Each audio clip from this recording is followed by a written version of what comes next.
Do you believe everything you hear? Does it make it more believable if you hear it for yourself? See, I didn't grow up in church, perhaps like the average American of today.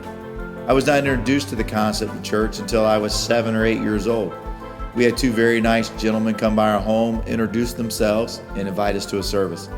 After attending several times, we had a member come to our home to answer questions, share, and invite us to join. This wasn't just any old member, though. This was Alan Ashby. Some may not even know who that is, but for a boy growing up in Houston, Texas, you knew that Alan Ashby was the catcher for the Houston Astros. His son Andy later pitched for the team. This church, though, it wasn't your average white steeple Baptist church that you would find here in the Carolinas.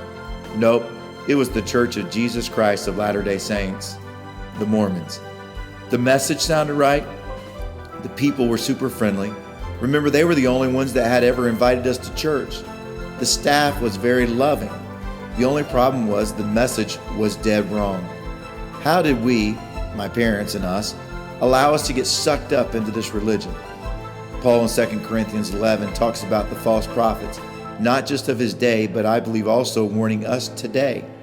He says in verse 3, "But I am afraid as the serpent deceived Eve by his cunning, your thoughts will be led astray from the sincere devotion to Christ." This world is full of false prophets today. Those that twist the gospel, those that proclaim powers not given to them, those that prophesy for the sake of wealth. Paul says in verse 19, "For you gladly bear with fools, being wise yourself." Who do you follow today? Men who are false prophets, deceitful workmen, disguising themselves as apostles of Christ? See, God has given us a measuring stick, His Word. But if you don't get it out, read it, use it, you will never know if these people measure up.